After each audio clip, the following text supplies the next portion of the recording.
I've been unpacking after my week on the Isle of May, and here you can see what I made over the week. We were there from Saturday to Saturday, staying in the Isle of May Bird Observatory, as we do every year, me and a group of other artist friends.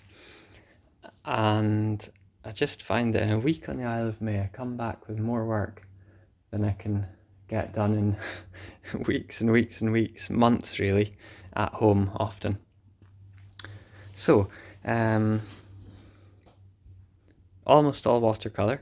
This is a nighttime scene painted as it was getting darker and darker and darker from something like 9:15 until 10:15 at Alterstaines Harbour. It's really interesting painting in the almost dark and not knowing exactly what your painting's going to look like until you look at it the next day in daylight. Another night coming on painting. Here's the moon up here. This is Pilgrim's Haven. And it's, I shouldn't say it's my favourite place on the island because I'm terribly indecisive, but it's one of my very favourite places on the island. This is an incredible boulder beach, some really huge boulders, but no sands, just all boulders and large round stones. A sea arch here, which actually goes the whole way through and out the other side, but you can only tell that when the evening sunlight's coming in along there and glimmering on the water. And the two sea stacks, the Angel, which does look like an angel's wings when viewed from up here, and the Pilgrim and Pilgrim's Haven. And these cliffs are covered with nesting guillemots and razorbills, kittiwakes. Shags are nesting down below here. And if you ever look at the Scottish Seabird Centre and their webcams, one of the Isle of May webcams is just down over that brow there, looking across here. What else? Southhorn Foghorn, one of my other many favourite places on the island. I love to be inside these foghorns, particularly if there's a storm outside. And there was this one time when I was inside the foghorn, the Southhorn, this tall structure, and the noise from the wind was sort of causing the whole of the foghorn to give this kind of deep humming, booming noise, reverberating all around these walls. This is looking out of the foghorn on a nice sunny day. And from just about there, 2 days, saw a minke whale. Here's Minke with the Bass Rock off in the background. This was the minke which just swam past, up and down 4 times, getting further and further away very rapidly. The other minke is, oh, here it is, hold on, up here.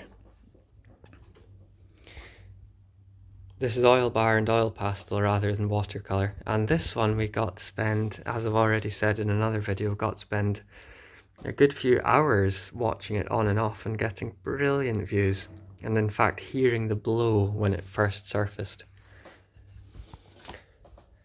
Fulmars, Bass Rock.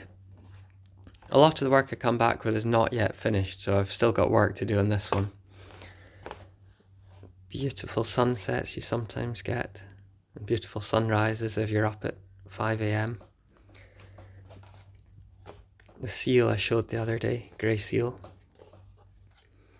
Puffins, here we have puffins.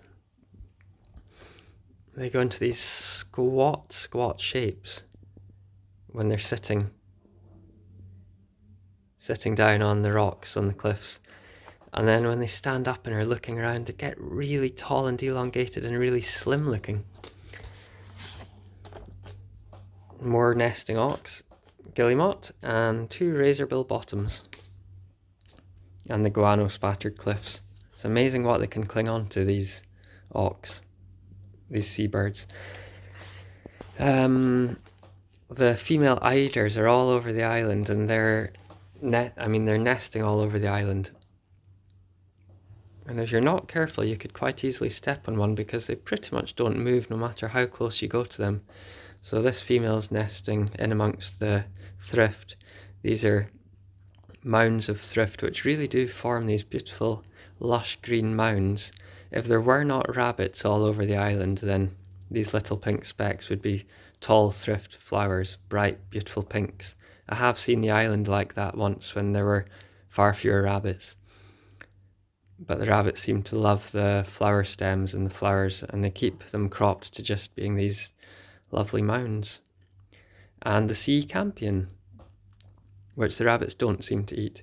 Female eider on her eggs, where she'll sit for about a month until they hatch. She won't leave for water, won't leave for food, she'll just sit there.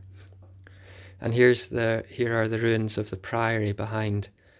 There's a long history of human habitation on the Isle of May, including Viking raiders one day coming and apparently murdering the monks. 2 swallows. And here is some thrift. So you can see thrift on the Isle of May, even when there are rabbits, but you have to look on the top of walls or on the sides of cliffs, anywhere where rabbits cannot go. And a wheatear down here, perching on the priory. And this is Main Light. And this is Scotland's oldest lighthouse, that tower which had a great big fire on top, which I mentioned in another video. A pair of shags doing a really interesting bonding sort of dance swimming thing, where they were both really similar to great crested grebes, I thought, diving down, coming up with seaweed, coming together, rubbing heads, rubbing necks. And look, there's the past rock again. A line of gannets flying past. Super quick watercolour sketching from the cliff tops. Oh yes, now this was on the last morning, and quite a few of us, but not me, had seen short-eared owl the day before. And then on our last morning, I was able to see it as well as I walked out from the low light where we stay, and along this path called Holyman's Road, and this short-eared owl flew up out of the elders and flew off along there. So I went and sat on the cliff tops and tried to paint what I remembered with their long, flappy wings. More oil pastel oil bar. Oh, if you can hear this noise outside, that's a train stopping outside my station, Burnt Island Station Studio. Oil bar, the cliffs and these yellow lichens. Excuse me. And this one, looking down through one of the sea arches. So that's what I came back with after a week on the Isle of May. Just checking there's nothing else. And sketchbook as well. Oh yeah. More of that minke whale on our first full day. Such great views. Minke. Alright, that's the Isle of May 2022 work.